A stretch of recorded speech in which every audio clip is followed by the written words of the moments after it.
어브 패트릭 말리가 그날 셰넌 강둑에서 처음 주목한 것은 엘라라 오코넬의 눈이 있어야 할 곳에 놓인 두 개의 완벽하게 매끈한 강돌이었다. 이 일은 2009년 5월 16일 아침 패트릭이 그물을 점검하던 중에 일어났다. 처음에 그는 여자가 그냥 넘어진 것이라고 생각했지만 가까이 다가가자마자 즉시 깨달았다. 그의 앞에는 발리클레어에서 모두가 아는 지역 주민이 누워 있었다. 그녀는 마을의 유일한 제과점을 소유하고 있었고 매일 아침 그녀의 가게가 가장 먼저 문을 열었다. 하지만 이번에는 아니었다. 현장에 출동한 경찰은 빠르고 정확하게 일했다. 전문가들은 엘라라가 무거운 둔기로 머리에 여러 차례 타격을 받았다고 확인했다. 강도나 다른 범죄 행위의 흔적은 발견되지 않았다. 이것은 즉시 수사관들에게 발생한 일의 원인이 더 깊고 복잡할 수 있다는 생각을 갖게 했다. 시주민들은 엘라라가 매일 정확히 저녁 7시에 강가 오솔길을 따라 산책했다고 확인했다. 항상 같은 경로로, 그리고 항상 그녀의 테리어 바니와 함께. 그러나 지금 그녀 옆에는 개가 없었다. 이 사실은 즉시 경찰의 주의를 끌었는데 동물이 그날 저녁 사건의 중요한 목격자가 될 수 있었기 때문이다. 검시관은 현장을 조사한 후 중요한 것을 확인했다. 돌들은 엘라라가 생명의 징후를 멈춘 후에 놓였다. 그리고 누군가가 의도적이고 의식적으로 그것을 했다. 발리클레어 모두가 서로를 수년간 알고 지내는 작은 마을에서 일어난 일은 충격과 불안을 야기했다. 경찰은 이웃들이 서로를 의심하기 시작하기 전에 신속하고 조심스럽게 행동해야 한다는 것을 이해했다. 그동안 수사관들의 주요 임무는 한 가지로 요약되었다. 셰넌 강가에서 그날 저녁 실제로 무슨 일이 일어났는지 볼 수 있었던 유일한 존재인 테리어 바니가 지금 어디에 있는지 알아내는 것이었다. 발리클레어에서 엘라라 오코넬을 모르는 사람은 아무도 없었다. 단지 그녀가 누구인지 아는 것뿐만 아니라 정말로 그녀를 도시 생활의 중요한 부분으로 여겼다. 매일 아침 그녀는 중앙거리에 있는 작은 제과점의 문을 정확히 6시에 열었다. 몇 분 후 첫 방문객들이 들어왔다. 야간 근무를 마친 노동자들, 인근 상점 주인들, 학생들과 그들의 부모들. 그녀는 각자를 이름으로 불렀고 누가 크루아상을 좋아하고 누가 호밀가루 빵만 사는지 기억했다. 오코넬스 베이크스 제과점은 단순히 제과류를 파는 곳이 아니었다. 이 가게에서 사람들은 이야기를 나누고 소식을 논의하고 하루 일을 시작하기 전에 몇 마디를 나누기 위해 모였다. 일부 주민들은 나중에 수사관들에게 엘라라가 항상 도우려고 노력했으며 누군가 돈을 잊어버리면 외상으로 또는 심지어 무료로 제과류를 줄 수 있었다고 말했다.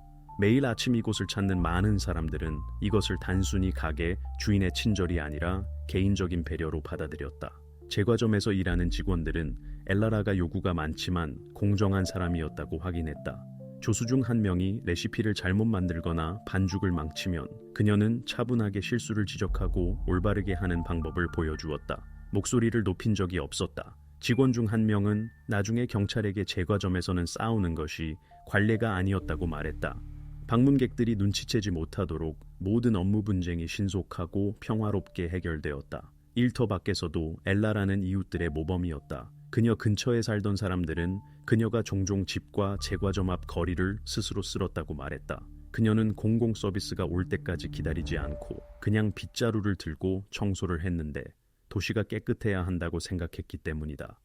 발리클레어에서는 그녀를 일상적인 삶의 일부로 여기는 것에 익숙해져 있었다. 그리고 그날 아침 제과점이 열리지 않았을 때 지역 주민들은 즉시 뭔가 나쁜 일이 일어났다고 느꼈다. 사람들은 서로에게 전화를 걸어 그녀가 아프지 않았는지 또는 가족 사정이 생기지 않았는지 확인하기 시작했다. 결국 셰넌 강가에서 일어난 일에 대한 소식은 빠르게 온 도시에 퍼졌다. 주민들을 신문하기 시작한 경찰관들은 아무도 엘라라에게 해를 끼치고 싶어 할 수 있는 사람이 누구인지에 대한 최소한의 생각조차 없는 상황에 직면했다. 직원들은 그녀의 개인 데이터를 확인했다. 빚도 없었고 이웃과의 갈등도 없었고 불만도 제기되지 않았다. 아무도 그녀가 가게나 거리에서 누군가와 싸운 적이 있다는 것을 기억할 수 없었다. 조서에는 다양한 사람들로부터 수십 개의 증언이 기록되었지만 모두 한 가지에 동의했다. 여자는 절대적으로 평화로운 삶을 살았고 왜 그녀가 그러한 공격의 대상이 될 수 있었는지에 대한 이유가 하나도 없었다. 수사는 첫 번째이자 매우 심각한 문제에 직면했다. 동기의 부재였다. 일반적으로 비슷한 비극이 발생하면 최소한 한 명의 첫 번째 용의자가 빠르게 나타난다. 그러나 이 경우에는 아니었다. 거의 모든 사람이 서로를 이름으로 아는 마을은 경찰에게 누가 엘라라 오코넬에게 해를 끼치는 데 관심이 있었을지에 대한 단 하나의 단서도 제공할 수 없었다. 명백한 동기의 부재가 수사의 주요 장애물이 되었고, 이제 경찰은 그녀의 일상적인 습관을 주의 깊게 연구하여 누가 그리고 왜 그날 저녁 강가 오솔길에서 그녀와 마주쳤을 수 있는지 이해해야 했다. 5월 16일 아침, 발리클레어는 평소와 다르게 시작되었다. 중앙거리의 제과점은 닫혀 있었는데 창문에는 오래전부터 불이 켜져 있었어야 했다. 지역 주민들에게 이것은 이상해 보였다. 엘라라 오콘넬은 결코 지각한 적이 없었다. 아침 6시에 문 앞에는 이미 단골 고객들이 서 있었지만 카운터 뒤에는 아무도 없었다. 커튼이 내려져 있고 간판이 켜지지 않았고 안은 어두웠다. 6시 15분경 제과점 판매원은 주인을 기다리지 못하고 몇 분간 문 앞에 서 있다가 재킷을 가지러 집에 갔는데 엘라라가 그냥 늦었다고 생각했다. 그러나 30분 후 분명해졌다. 뭔가 잘못되었다. 일정에 따라 사는 여자가 그냥 늦잠을 자거나 가게 문을 여는 것을 잊을 수는 없었다. 아침 7시에 이웃이 엘라라의 집 전화로 전화를 걸었다. 전화벨이 오래 울렸지만 아무도 응답하지 않았다. 몇 분 후 다시 시도했다. 다시 침묵이었다. 그러자 그녀는 오코넬의 집으로 갔다. 평소 모든 행인을 시끄러운 짖음으로 맞이하던 걔가 이번에는 소리를 내지 않았다. 문은 잠겨 있었고 창문은 단단히 커튼으로 가려져 있었다. 7시 30분까지 마을에는 이미 불안한 소식이 퍼졌다. 제과점이 열리지 않았고 엘라라가 연락이 되지 않았다. 같은 시간에 셰논 강에서 자주 낚시를 하던 어부숀 맥과이어가 오래된 다리로 내려갔다. 이 오솔길에서 시민들이 자주 산책했고 그는 여기서 엘라라를 여러 번 보았다. 남자가 물가의 구비를 돌았을 때 그는 풀밭 위에 부자연스럽게 움직이지 않는 인물을 발견했다. 쇼는 더 가까이 다가가서 즉시 무언가 끔찍한 일이 일어나고 있다는 것을 이해했다. 그는 몇 걸음 뒤로 물러서서 전화기를 꺼내 999로 전화를 걸었다. 녹음된 그의 목소리는 차분하지만 자제하려고 노력하는 것이 들린다. 여자를 찾았어요. 오래된 다리 근처 오솔길에서요. 엘라라 오콘넬인 것 같아요. 생명의 징후가 없어요. 이 전화가 모든 사건의 출발점이 되었다. 몇 분 후 첫 순찰대가 현장에 도착했다. 강가 지역이 봉쇄되었고 인근 지역의 범죄학자들이 수사에 참여했다. 발리클레어는 아직 몇 달 동안 주민들을 분열시키고 익숙한 유대를 파괴하고 이전에는 아무도 공개적으로 말하지 않았던 작은 마을의 측면들을 드러낼 이야기가 시작될 것이라는 것을 알지 못했다. 수사팀이 현장에 도착했을 때 경찰관들은 즉시 지역 조사를 시작했다. 공터 주변에 노란 테이프를 쳐서 외부인의 접근을 제한했다. 범죄학자들은 공터 중앙에서 가장자리로 이동하기 시작했고 모든 가지, 모든 땅과 풀의 구역을 주의 깊게 조사했다. 그러한 상황에서는 가장 작은 세부 사항조차 중요할 수 있었다. 거의 즉시 해안 근처의 젖은 땅에서 뚜렷한 신발 자국을 발견했다. 전문가들은 사진으로 고정하고 측정을 했다. 발자국이 최소한 2명의 다른 사람에게 속한다는 것이 분명해졌다. 한 세트의 발자국은 대략 40 사이즈였고 두 번째는 조금 더 컸다. 발자국은 무질서하게 배치되어 있었고 때로는 교차되었으며 사람들이 빠르고 부주의하게 움직였다는 것이 명백했다. 타격을 가한 무기는 찾을 수 없었다. 범죄학자들은 전체 구역을 철저히 확인했지만 설명에 맞는 것을 발견하지 못했다. 근처에 있던 몇 개의 돌을 즉시 확인했지만 흔적이나 손상이 없었다. 이 물건의 부재는 경찰의 추가 작업을 크게 복잡하게 만들었다. 오솔길을 따라 더 멀리 구역을 확인하던 경찰관 중 한 명이 해안 바로 옆 풀밭에서 작은 물건을 발견했다. 그것은 엘라라 오콘넬의 지갑이었다. 장갑을 낀 범죄학자가 조심스럽게 집어들고 열어서 내용물을 확인했다. 안에는 돈 45유로와 여러 은행 카드가 들어있었다. 이 발견은 공격자들이 여자를 강도하려는 목적을 가졌을 가능성을 배제했다. 지역 조사와 동시에 다른 경찰관들은 가장 가까운 집들을 돌아다니며 지역 주민들과 이야기를 나눴다. 그런 작은 마을에서는 사람들이 모든 세부 사항을 알아차린다. 그리고 실제로 주민들은 경찰에게 매일 저녁 엘라라가 늙은 테리어 바니와 함께 이 오솔길을 걷는 것을 보았다고 말했다. 모든 이웃들은 동물이 항상 가까이 머물렀고 멀리 도망가지 않았다고 강조했다. 경찰관들은 가장 가까운 덤불과 강을 따라 있는 숲지대에서 개를 찾기 시작했지만 바니는 어디에도 없었다. 그는 이름을 불러도 응답하지 않았고 아무도 그가 거리를 달리는 것을 보지 못했고 아무도 근처에서 그를 찾지 못했다. 테리어의 실종은 수사관들의 관심을 즉시 끌었던 첫 번째 단서였다. 경찰관들은 수색을 계속했고 바니가 오래된 다리 근처에서 전날 저녁 일어난 사건의 핵심 목격자가 될 수 있다는 것을 이미 이해하고 있었다. 범죄학자들이 강가에서 작업을 계속하는 동안 수사팀은 엘라라에 가까운 환경에 집중했다. 논리는 간단했다. 강도가 아니라면 개인적인 반감이었다. 그녀를 알고 분노나 원한을 느낄 수 있었던 누군가. 이미 첫날 사건 자료에 발리클레어의 많은 주민들에게 익숙한 이름이 나타났다. 데클란 라이언이었다. 데클란은 이전에 엘라라의 제과점에서 일했다. 그는 거의 2년 동안 그곳에서 일했지만 비극이 일어나기 3개월 전에 해고되었다. 이유는 금전 등록기에서의 작은 도둑질이었다. 엘라라는 부족분을 발견했고 스캔들을 일으키지 않고 그에게 좋게 떠나라고 제안했다. 라이언은 목격자들의 말에 따르면 이것을 고통스럽게 받아들였다. 여러 번 그는 해고 후에도 제과점 근처에서 목격되었고 한 번은 거리에서 그들 사이에 높은 톤의 대화가 있었다. 이웃들은 그가 엘라라에게 그녀가 그의 인생을 망쳤다고 비난하는 것을 들었다. 경찰은 즉시 이 에피소드에 주목했다.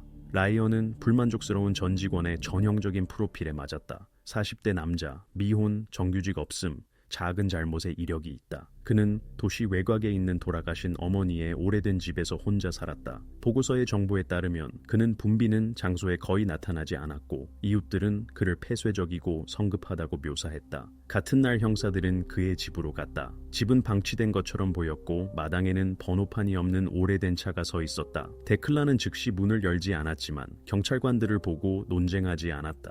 침착하게 행동했지만 얼굴 표정으로 볼 때 방문을 예상하고 있었던 것이 보였다. 질문에 자신 있게 대답했고 일어난 일에 대한 어떤 관련도 부인했다. 모든 것이 일어난 저녁에 그는 이웃 마을에 있는 여동생 집에 있었다고 말했고 그곳으로 가는 길에 주유소에서 받은 영수증까지 보여주었다. 그럼에도 불구하고 그를 어쨌든 서에 내려가 공식 신문을 했다. 수사관들은 세부 사항을 확인하고 싶었다. 출발 시간, 정확한 위치, 연락처, 누구와 연락할 수 있었는지. 라이언은 반대하지 않았다. 그는 그러한 상황에서 의심이 불가피하다는 것을 이해하는 것처럼 보였다.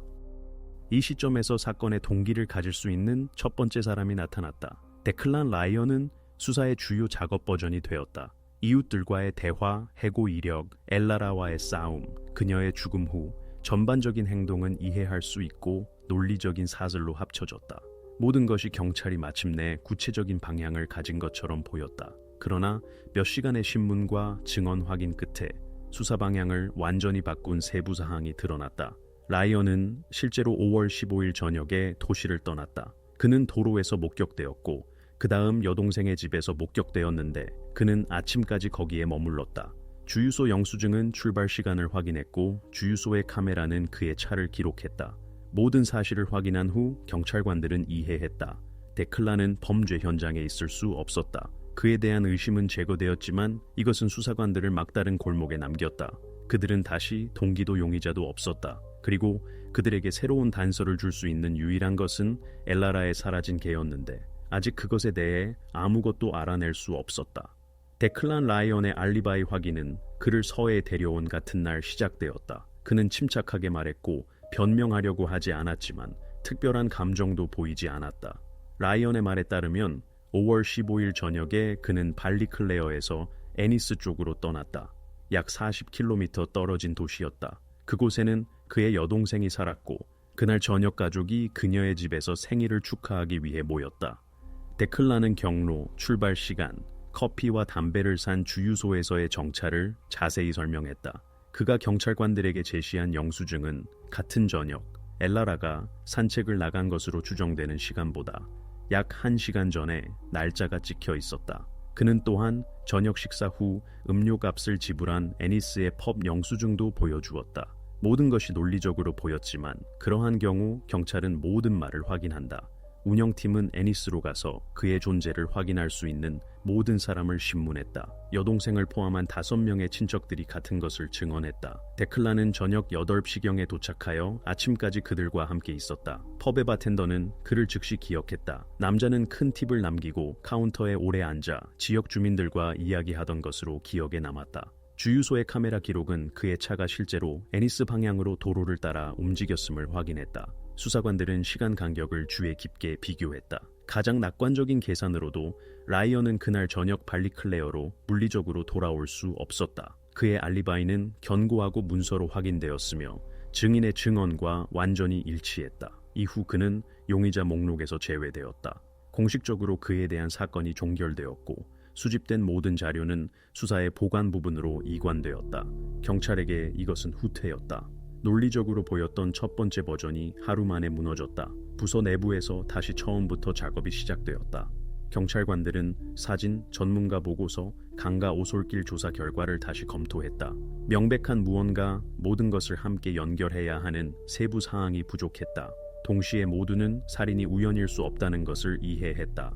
누군가 엘라라를 그녀의 일상적인 경로에서 기다렸고 그녀가 어디에 있을지 알고 있었다.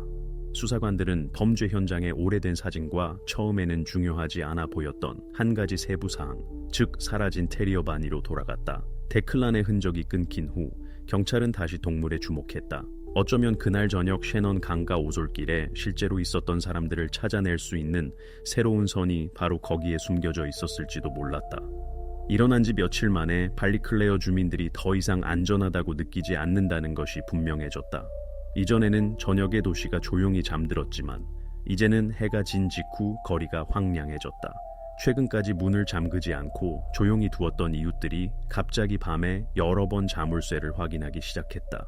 경찰은 도시의 분위기가 어떻게 변했는지 빠르게 느꼈다. 서해 당직 경찰관들은 지역 주민들로부터의 전화가 급격히 증가하는 것을 기록했다. 사람들은 가장 작은 의심스러운 움직임이라도 보고하기 시작했다. 누군가 학교 근처에서 낯선 사람을 보았고 누군가 다른 번호판이 달린 차를 발견했고 누군가 거리 모퉁이에 너무 오래 서 있는 사람에게 주의를 기울였다. 일어난 후 첫 주 동안 그러한 전화의 수는 300% 증가했다. 경찰관들은 대부분의 경우 거짓 경보라는 것을 이해했지만 모든 신고를 확인할 수밖에 없었다. 이전에는 자물쇠를 거의 팔지 않았던 지역 철물점 주인은 경찰 보고서의 비극 후 며칠 만에 문 자물쇠의 판매가 5배 증가했다고 밝혔다. 사람들은 문자 그대로 선반에서 그것들을 가져갔고 집을 안전하게 하려고 노력했다. 이전에는 잠금 장치를 사용하지 않았던 사람들조차 이제 특별히 추가 볼트를 설치했다. 작은 마을의 생활은 다른 징후로도 급격히 변했다. 이전에는 황혼이 온 후 거리에서 청소년 그룹이나 집 근처에서 노는 아이들을 볼 수 있었지만 이제 도시는 마치 멸종된 것처럼 보였다. 부모들은 16세 미만의 사람을 거리로 내보내지 않았고 심지어 마당으로의 짧은 산책도 마찬가지였다. 많은 가족들이 특별히 가족을 직장까지 그리고 돌아오는 길에 동행하기 시작했고 비극의 반복을 두려워했다. 공포와 불신이 빠르게 발리클레어를 휩쓸었다. 이전에는 지역 주민들이 서로 조용히 소통하고 뉴스를 공유하고 일상적인 사건을 논의했지만 이제 대화는 짧고 긴장되었다. 사람들은 일어난 일에 대해 논의하는 것을 피하기 시작했지만 다른 사람들이 무엇을 생각하는지 끊임없이 알아내려고 노력했다. 이웃들은 서로를 의심스럽게 쳐다보았지만 상호 비난에 대한 실제 이유는 없었다.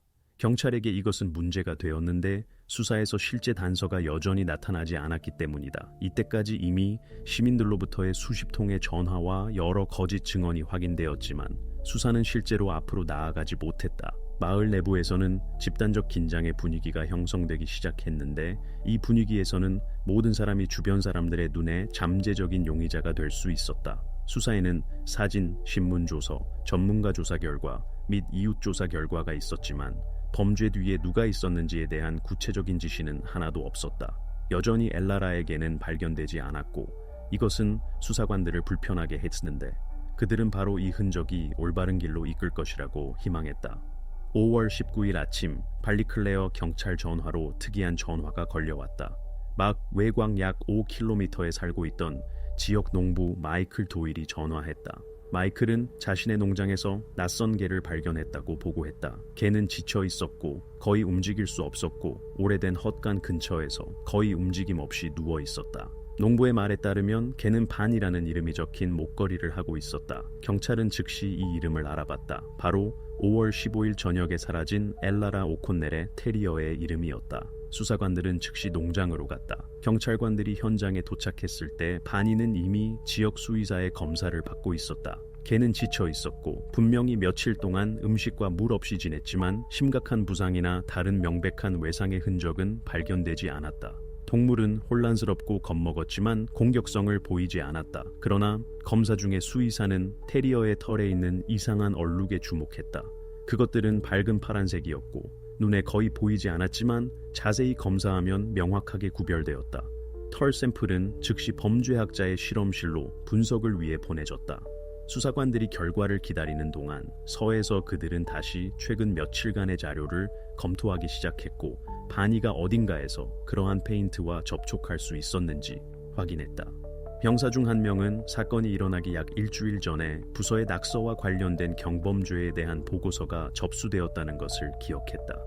나중에 엘라라가 발견된 곳에서 멀지 않은 오래된 돌다리에서 누군가 정확히 같은 파란색 페인트로 큰 글자와 그림을 그렸다. 보고서에서 경찰 순찰대는 청소년 기물 파손에 대해 언급했고 수사에 상당한 노력을 기울이지 않았다. 이 사건은 중요하지 않은 것으로 간주되어 나중으로 미뤄졌다. 그러나 이제 이 사실은 완전히 다른 의미를 갖게 되었다.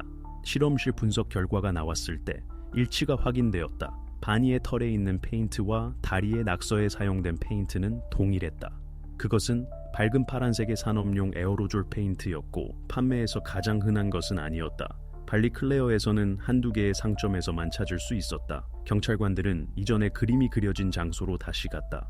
낙서는 거의 다리의 측면 전체를 차지했고 부주의하게 보였다. 몇 개의 글자, 알아볼 수 없는 기호, 그림, 그리고 뭔가를 더 쓰려는 실패한 시도의 흔적들. 수사관들은 다리 주변의 땅을 주의 깊게 조사하기 시작했고 바니가 어떻게 페인트와 접촉할 수 있었는지 이해하려고 노력했다. 그러나 동물의 직접적인 흔적은 발견되지 않았다. 나흘 동안 비가 내렸고 거의 모든 흔적이 이미 씻겨나갔다. 그러자 경찰은 지역 청소년들에게 집중했다. 낙서 사건 자체는 중요하지 않았지만 새로운 상황과 관련하여 수사에 중요한 연결고리가 되었다. 수사관들은 학교와 지역 청소년 클럽에 정보를 요청했고 다리에서의 기물 파손에 누가 관련되었을 수 있는지 알아내려고 노력했다. 교사와 클럽 직원들은 비슷한 사례에 대해 알고 있었고 정확히 누가 이것을 할 수 있었는지 추측하고 있었다고 확인했다. 가능한 용의자 목록은 그다지 짧지 않았다. 거의 20개의 이름이 있었다. 그러나 뭔가 검색 범위를 좁혔다. 근처에 살던 주민들은 사건 전날 다리에서 뭔가를 그리고 있던 두 젊은이를 다시 보았고 그때 엘라라 자신이 그들에게 다가갔다는 것을 기억했다. 집 창문에서 이 장면을 알아차린 이웃은 대화가 짧지만 긴장되었다고 말했다. 엘라라는 분명히 뭔가에 불만족스러웠고 청소년들에게 뭔가를 날카롭게 말했고 그 후 그들은 빨리 떠났다. 경찰에게 이것은 핵심 단서가 되었다. 작은 마을에서 청소년 기물 파손은 일반적으로 진지하게 받아들여지지 않았고 모든 것을 장난과 지루함 탓으로 돌렸다. 그러나 이제 상황이 바뀌었다. 단순한 페인트와 개의 실종이 작은 위법 행위를 수사의 심각한 방향으로 바꿨다. 수사관들은 정확히 누가 다리에 있었는지, 엘라라가 그들과 무엇에 대해 이야기했는지, 그리고 왜 정확히 이 사건 후에 모든 것이 일어났는지 가능한 한 빨리 알아내야 한다는 것을 이해했다. 페인트의 실험실 전문가 조사 결과가 나왔을 때 수사관들은 즉시 그들이 실제적이고 매우 구체적인 단서를 얻었다는 것을 깨달았다. 샘플을 연구한 전문가들은 공식적으로 확인했다. 바니의 털의 물질과 다리의 낙서는 화학 성분이 완전히 동일했다. 그것은 산업 유형의 특수 에어로졸 페인트였고 상당히 희귀했으며 어떤 건축 자재 상점에서도 살 수 없었다. 경찰 보고서에는 별도로 명시되어 있었다. 그러한 페인트는 이웃 애니스의 한 곳에서만 판매되었다. 수사관들은 즉시 애니스로 가서 상점 주인과 직접 이야기를 나눴다. 남자는 페인트 캔의 사진을 보고 즉시 이 브랜드를 기억했다. 그는 배치가 일어나기 약 한 달 전에 판매되었고 작았다고 확인했다. 단지 몇 개의 캔뿐이었다. 경찰은 지난 4주 동안 이루어진 모든 구매 목록을 받았고 각 기록을 자세히 연구하기 시작했다. 운영 요원들은 금전 등록기 영수증을 검토했고 구매 날짜를 상점 내부의 감시 카메라, 비디오 녹화와 비교했다. 지정된 기간 동안 총 이 페인트를 구매한 사람은 7명이었고 구매자의 대부분은 건축업자나 지역 회사의 대표자였다. 그러나 구매 중 하나가 즉시 경찰관들의 관심을 끌었다. 카메라 녹화에서 두 젊은이가 바로 이 파란 에어로졸 몇 개의 캔에 대해 현금으로 지불하는 것이 보였다. 판매원은 그들이 전문 노동자처럼 보이지 않았다고 언급했다. 오히려 청소년이나 학생이었다. 형사들은 발리클레어로 돌아와서 비디오의 프레임에 해당할 수 있는 사람들의 신원을 확인하기 시작했다. 그들은 지역 학교 교사들에게 연락했고 곧 비디오 녹화에 리암 피츠제럴드와 코너 머피가 있었다는 것을 알아냈다. 두 청소년 모두 마을에 살았고 함께 공부했으며 교사들의 말에 따르면 결코 심각한 위법 행위로 구별되지 않았다. 그럼에도 불구하고 그들의 이름은 다리에서의 낙서 사건 증인 신문 후에 작성된 목록에 이미 등장했다. 경찰은 5월 15일 저녁에 리암과 코너가 어디에 있었는지에 대한 정보를 조심스럽게 수집하기 시작했다. 그날 밤 둘 중 누구도 집에 있지 않았다는 것이 밝혀졌다. 청소년의 부모들은 그들의 위치를 정확히 확인할 수 없었는데 둘 다 서로와 함께 있었고 산책을 했고 늦게 집에 돌아왔다고 진술했기 때문이다. 이 불확실성은 수사관들의 의심을 더욱 강화시켰다. 범죄학자들은 그들 편에서 페인트에 대한 자세한 보고서를 준비했고 그 안에 화학 성분의 일치뿐만 아니라 색상, 스프레이 유형 및 에어로졸 혼합물 자체의 특징의 정확한 일치를 명시했다.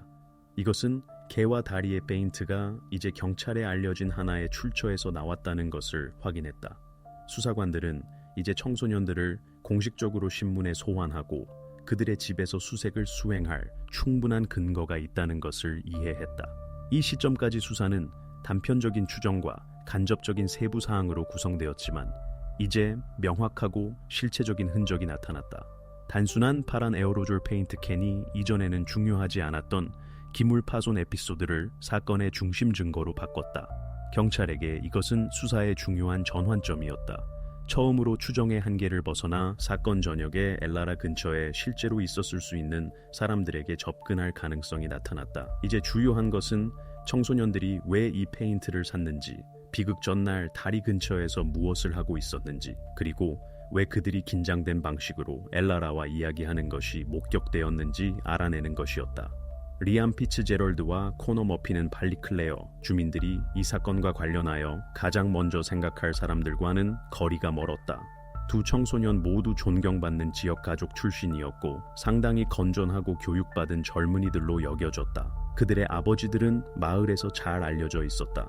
리암의 아버지 제임스 피츠제럴드는 작은 건설 사업을 소유했고 이웃들 사이에서 좋은 평판을 누렸다. 코너의 아버지 패트릭 머피는 지역 은행 지점의 부국장이었다. 그런 마을에서 이것들은 단지 좋은 직위가 아니었다. 그것은 존경과 권위를 의미했다. 학교에서 청소년들은 상당히 잘 공부했다. 교사 중 누구도 그들의 행동에서 심각하거나 도발적인 것을 기억할 수 없었다. 학교 교장은 경찰에게 리암과 코너를 공격이나 갈등의 경향이 없는 평범한 청소년들로 묘사한 증언을 했다. 오히려 많은 교사들이 그들을 작은 장난은 있을 수 있지만 범위를 벗어나는 것은 없는 예의 바르고 절제된 젊은이들로 언급했다. 바로 이러한 이유로 리암과 코너의 부모들이 그들의 자녀가 경찰의 시야에 들어왔다는 것을 알았을 때 반응은 날카롭고 단호했다. 제임스 피츠제럴드는 즉시 지역신문에 연락하여 경찰이 단지 시민들을 진정시키기 위해 누군가를 찾으려고 하고 있고 그의 아들이 편리한 표적이 되었다고 선언했다.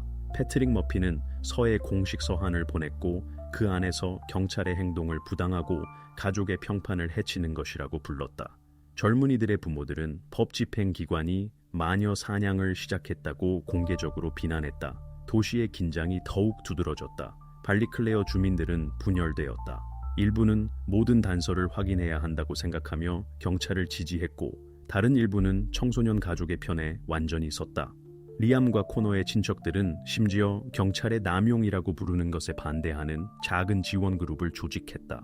모두가 서로를 아는 마을에서 그러한 비난과 항의는 불안한 분위기를 더욱 강화했을 뿐이었다. 대중으로부터의 증가하는 압력과 부모들의 공식적인 항의에도 불구하고 경찰은 사실을 방법론적으로 확인하는 것을 계속했다. 그다음 수사관들은 증인들을 다시 신문했고 페인트를 구입한 날 청소년들의 경로를 명확히 했고 애니스의 상점 비디오 녹화로 다시 돌아갔다. 에어로졸 페인트의 다른 구매자는 의심에 맞지 않았다. 그들 모두 구매에 대한 명확하고 확인 가능한 이유를 가지고 있었다. 결국 수사는 피츠제럴드와 머피의 집에서 수색에 대한 공식 허가를 요청하기에 충분한 자료를 수집했다.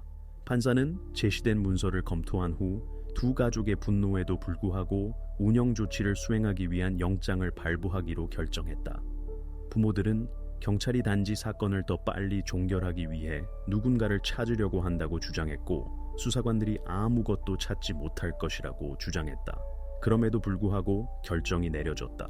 경찰관들은 수색을 수행할 준비를 했고 이 절차를 얼마나 신중하고 조심스럽게 수행하는 것이 중요한지 이해했다.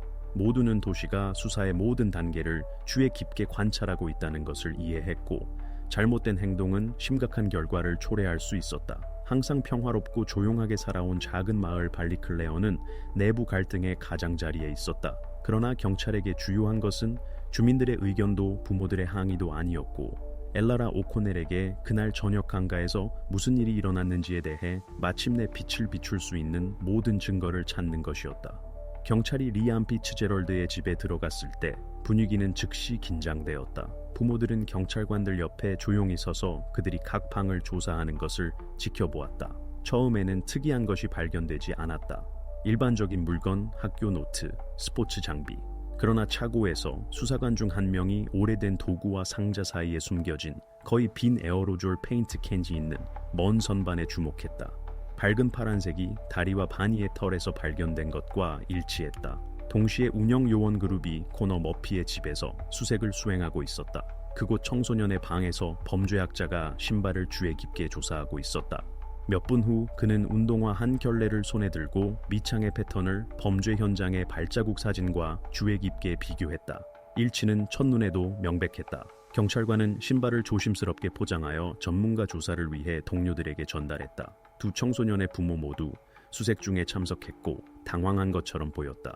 제임스 피츠제럴드는 켄이 아무것도 증명하지 않으며 리암이 집안일을 위해 그것을 사용할 수 있었다고 반복했다. 패트릭 머피는 코너가 그날 저녁 집에서 나가지 않았다고 부인했고 그의 아들이 그런 일을 결코 하지 않았을 것이라고 주장했다. 두 아버지 모두 경찰을 설득하려고 노력했다. 실수가 발생했고 그들의 자녀들이 저지르지 않은 일로 부당하게 고발당하고 있다고. 그동안 수사관들은 비극 전 마지막 며칠 동안 무슨 일이 있었는지에 대한 더 명확한 그림을 얻기 위해 리암과 코너의 그부들과 지인들을 신문하기 시작했다. 학교 친구 중 한 명이 경찰에게 일어난 일, 전날인 5월 14일에 리암과 코너가 오래된 다리 근처 오솔길에 있는 것을 보았다고 말했다.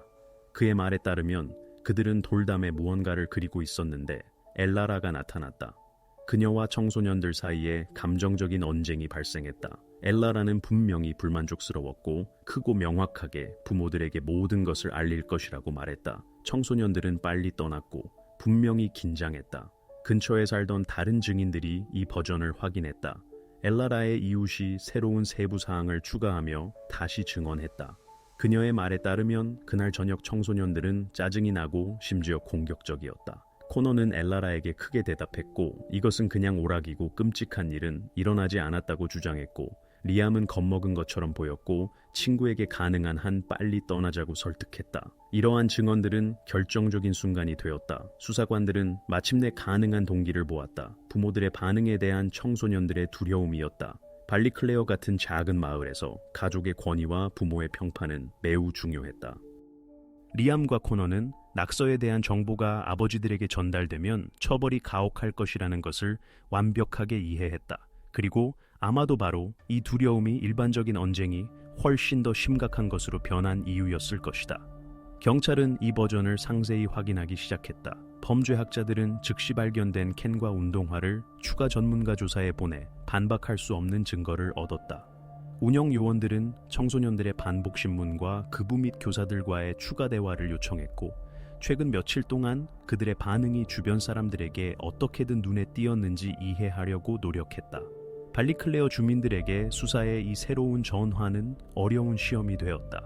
모두가 평범한 학생들로 여겼던 상당히 괜찮은 가족 출신의 두 청소년이 예기치 않게 끔찍한 의심의 중심에 있게 되었다. 지역 주민들은 다시 경찰이 진짜 범인을 찾았다고 생각하는 사람들과 젊은이들이 단지 잘못된 시간에 잘못된 장소에 있었다고 계속 주장하는 사람들로 나뉘었다. 그러나 수사는 이미 후퇴할 수 없었다. 사실들은 너무나 명백했고 경찰이 알아내야 할 유일한 것은 처벌에 대한 두려움이 정확히 어떻게 그 끔찍한 저녁의 사건으로 이어졌는지였다. 경찰차가 서에 접근했을 때 건물 근처에는 이미 발리클레어 주민들의 작은 그룹이 모여 있었다.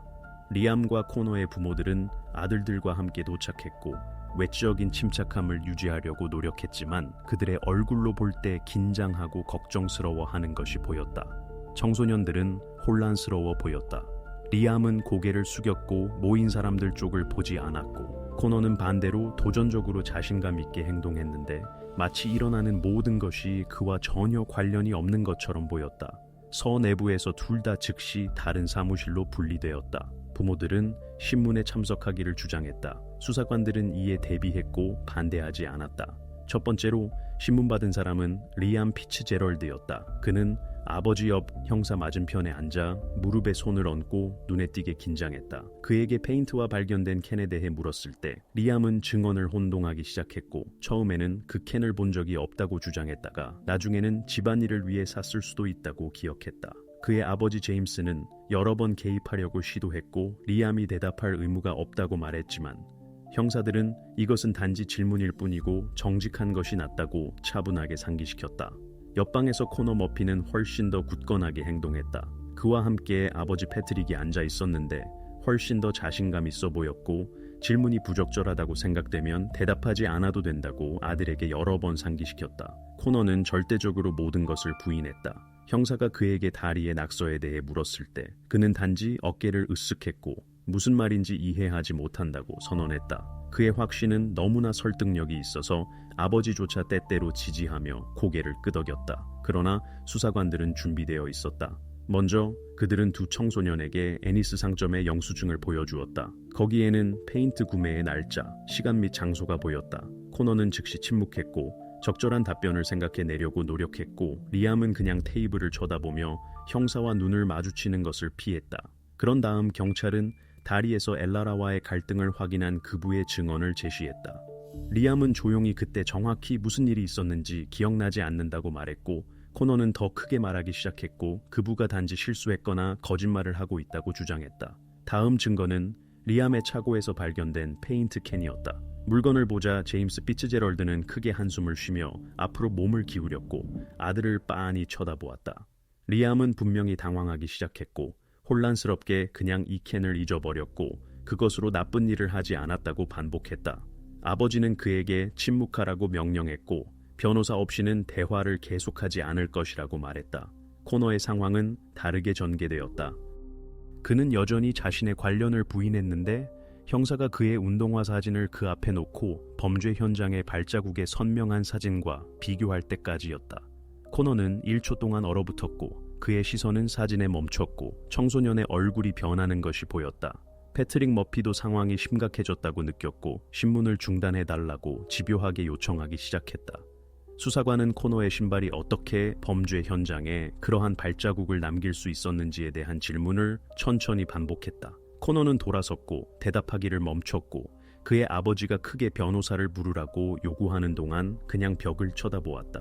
나중에 사건 자료에 포함된 조서에는 신발 사진 형태의 증거를 제시한 후 코너 머피가 침묵했고 변호사의 보호 없이 대화를 계속하기를 거부했다고 기록되었다. 그의 침묵은 중요한 순간이었다. 수색에 이것은 그들이 마침내 핵심을 찔렀다는 것을 의미했다. 이 순간까지 청소년들과 그들의 가족은 우연이나 혼란에 대해 말할 수 있었지만 이제 처음으로 용의자 중 한 명이 확신을 잃고 방어하기 시작했다. 청소년들의 부모들은 경찰이 압력을 가하고 그들의 자녀들을 망가뜨리려고 한다고 주장했다. 그러나 형사들에게 상황은 그 어느 때보다 명확하고 투명해졌다. 코너의 침묵과 리암의 당황은 경찰이 오래된 다리 근처 오솔길에서 그날 저녁 일어난 일의 해결에 가장 가까워졌다는 것을 명확하게 말해주었다. 이제 수사관들은 청소년들로부터 처벌에 대한 평범한 두려움이 정확히 어떻게 온 도시를 뒤흔든 비극으로 변했는지에 대한 완전한 그림을 얻기만 하면 되었다. 코너가 변호사를 요구하며 침묵한 후 수사관들은 사건이 올바른 방향으로 움직이고 있다는 것을 이해했다. 그러나 침묵 자체는 아무것도 증명하지 못했다. 부인하거나 우연으로 설명할 수 없는 바로 그 세부 사항, 반박할 수 없는 증거가 필요했다. 범죄학자들이 코너의 운동화를 더 철저한 전문가 조사에 보낼 때 찾던 것이 바로 그러한 증거였다. 며칠 후 결과가 준비되었다. 전문가들은 청소년의 신발에 남은 흙에 대한 상세한 화학 분석을 수행했다. 이것은 단순한 형식적인 단계가 아니었다. 흙은 특히 그 구성이 독특하고 구체적이라면 매우 많은 것을 말해줄 수 있다. 그리고 그렇게 드러났다. 신발 밑창의 흙은 엘라라가 발견된 장소에서 채취한 샘플과 완전히 일치했다. 그것은 오래된 다리 근처의 작은 구역에만 특징적인 점토와 모래 토양의 특별한 혼합물이었다. 범죄학자들은 그들의 결론에서 발리클레어 주변 5km 방역 내에서 유사한 유형의 흙이 다른 곳에서는 발견되지 않는다고 강조했다. 실험실 결론은 즉시 머피 가족의 변호사에게 보내졌다. 그가 문서를 보았을 때 그의 얼굴 표정은 그의 의뢰인의 입장이 얼마나 심각해졌는지 명확하게 이해시켰다. 그는 즉시 그의 피보호자들에게 가서 형성된 상황을 논의했다. 변호사와 코너 가족의 만남은 거의 1시간 동안 지속되었고 이 시간 동안 청소년은 거의 한마디도 하지 않았고 어른들이 출구가 없어진 상황을 이해하려고 노력하는 것을 조용히 들었다. 그동안 경찰은 다음 단계를 준비하고 있었다. 수사관들은 이제 수사를 완료하고 기소하기 위한 모든 증거를 가지고 있다는 것을 이해했다. 그러나 그들은 바로 용의자들로부터 그 사건들이 실제로 어떻게 일어났는지 듣고 싶었다. 도시의 분위기는 계속 긴장되어 있었다. 주민들은 경찰이 해결에 가까워졌다는 것을 알았고 불안과 조바심으로 소식을 기다렸다. 다음 날 코너의 변호사가 수사관들에게 연락하여 그의 피보호자가 공식적인 자백 증언을 하기로 결정했다고 알렸다. 경찰에게 이것은 전환점이 되었다. 침묵, 부인, 항의가 끝났다. 이제 수사는 직접 참가자로부터 오래된 다리 근처에 단순한 청소년 갈등이 어떻게 온 발리클레어를 뒤흔든 비극적 결과로 이어졌는지 알 수 있는 기회를 얻었다. 변호사가 코너가 자백할 준비가 되었다고 경찰에 알렸을 때 수사관들은 즉시 공식 신문을 조직했다. 부서의 작은 사무실에서 테이블에는 코너 머피, 그의 변호사, 그리고 2명의 수사관이 앉아 있었다. 청년은 매우 긴장했고 형사들의 시선을 피하려고 노력했고 옆을 쳐다보았고 너무 조용하게 말해서 그의 말을 다시 물어봐야 했다. 코너는 그날 저녁 자신과 리암이 심각한 일을 할 의도가 전혀 없었다고 이야기를 시작했다. 그들이 원했던 것은 단지 엘라라를 겁주어서 다리에서 일어난 일에 대해 부모들에게 알리는 것을 그만두게 하는 것이었다. 그의 말에 따르면 그들은 엘라라가 보통 다리를 지나가는 시간을 알고 있었기 때문에 특별히 미리 나가서 덤불 속에서 그녀를 기다렸다. 그는 그들 중 누구도 모든 것이 비극으로 끝날 수 있다고 생각하지 않았다고 확신했다. 엘라라가 오솔길에 나타났을 때 걔가 그녀를 먼저 알아차렸다. 바니는 즉시 짖기 시작했고 낯선 사람들의 냄새를 맡았다. 엘라라는 멈춰서서 주위를 둘러보고 크게 물었다. 누가 거기 있느냐고. 그러자 리암이 앞으로 나와서 그녀가 그의 아버지에게 아무것도 말하지 말아야 한다고 말했고 그렇지 않으면 아버지가 그를 결코 용서하지 않을 것이라고 말했다. 엘라라는 반드시 부모들에게 모든 것을 말할 것이라고 대답했는데 둘 다 자신들의 행동에 책임을 져야 하기 때문이라고 했다. 이 순간 코너의 말에 따르면 리암과 엘라라 사이에 싸움이 일어났고 목소리가 커졌다. 엘라라는 더 나아가려고 시도했지만 리암이 그녀의 길을 막았고 침묵할 것을 요구하기 시작했다. 그리고 모든 것이 매우 빨리 일어났다. 여자는 그를 밀어내려고 시도했지만 균형을 잃고 넘어져서 돌에 머리를 부딪혔다. 코너는 그들이 의도적으로 그녀를 밀지 않았고 신체적 해를 끼칠 계획이 없었다고 주장했다. 코너는 그 순간 직후 둘 다 매우 겁먹었다고 말했다. 그는 도망치고 싶었지만 리암은 엘라라가 이미 그들을 보았고 이제 의식을 회복하면 확실히 모든 것을 말할 것이라고 말했다. 코너는 바로 이 순간 리암이 무거운 돌을 들고 그의 말로는 이전에는 상상조차 할 수 없었던 일을 했다고 확신했다. 그는 그것을 보지 않았고 돌아서서 서 있었고 소리만 들었으며 다시 돌아섰을 때 리암은 이제 그들을 확실히 알아보지 못할 것이라고 말했다. 코너는 그 후 공황 상태에 있었고 무슨 일이 일어나고 있는지 거의 이해하지 못했다고 인정했다. 그는 돌들의 아이디어도 리암의 것이었고 모든 것이 어떤 낯선 사람의 행동처럼 보이도록 하기로 결정했다고 선언했다. 그는 자신이 엘라라가 넘어진 후 아무것도 아무도 만지지 않았고 그냥 서서 모든 것이 끝날 때까지 기다렸다고 반복했다. 코너의 자백 후 수사관들은 리암을 다시 반복 신문에 소환했다. 그러나 리암은 단호하게 고발을 거부했고 코너가 자신을 구하기 위해 모든 것을 꾸며냈고 여자가 넘어진 후의 사건들과는 아무 관련이 없다고 선언했다. 따라서 코너의 자백이 그날 저녁 사건들의 그림에 빛을 비췄지만 상황은 더욱 복잡해졌다. 청소년들은 서로를 비난하기 시작했고 수사는 여전히 각자의 정확한 역할을 확립해야 했다. 작은 마을 발리클레어에서 모두가 이미 이 비극에 누가 관련되어 있는지 알았지만 누가 정확히 주도자가 되었고 누가 주요 책임을 지는지 끝까지 이해하는 사람은 아무도 없었다. 코너의 자백과 수집된 증거에 기초하여 수사는 단계별로 그 비극적인 저녁의 사건들을 복원할 수 있었다. 사건 자료에는 5월 15일 오래된 다리 근처 오솔길에서 일어난 모든 것의 상세한 그림이 나타났다. 저녁 7시에 엘라라는 평소처럼 테리어 바니와 함께 산책하러 집을 나섰다. 그녀의 길은 평소 경로를 따라 셰넌 강을 따라 그녀가 알고 있는 오래된 돌다리를 지나갔다. 약 15분 후 그녀는 다리에 접근했고 그곳에서 리암과 코너가 이미 그녀를 기다리고 있었다. 청소년들은 즉시 보이지 않도록 나무의 그늘에 서 있었고 엘라라가 조용히 가까이 다가오는 것을 지켜보고 있었다.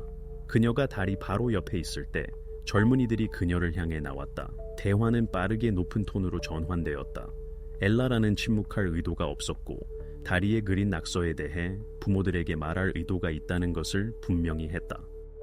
이 순간 언쟁은 공개적인 갈등으로 전환되었다. 재구성에 따르면 엘라라는 지나가려고 시도했지만 리암이 그녀의 길을 막았다. 작은 몸싸움이 시작되었고 여자는 청소년을 날카롭게 밀어냈지만 균형을 잃으면서 그녀 자신이 넘어져서 큰 돌에 머리를 부딪혔다. 이 순간 청소년들은 공황에 사로잡혔다.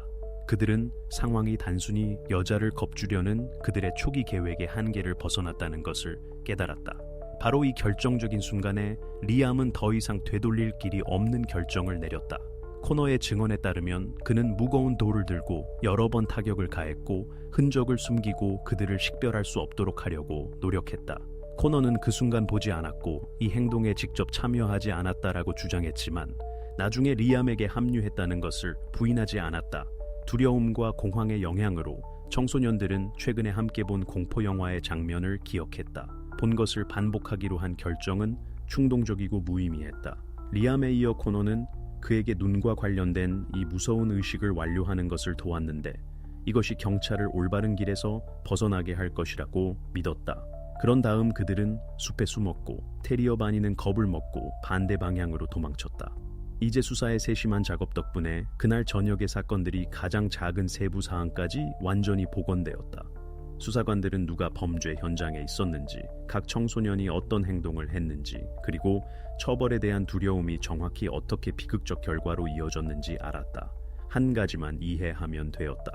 그들 중 구체적으로 누가 가장 큰 책임을 지는지, 그리고 각자에게 어떤 처벌이 공정할 것인지.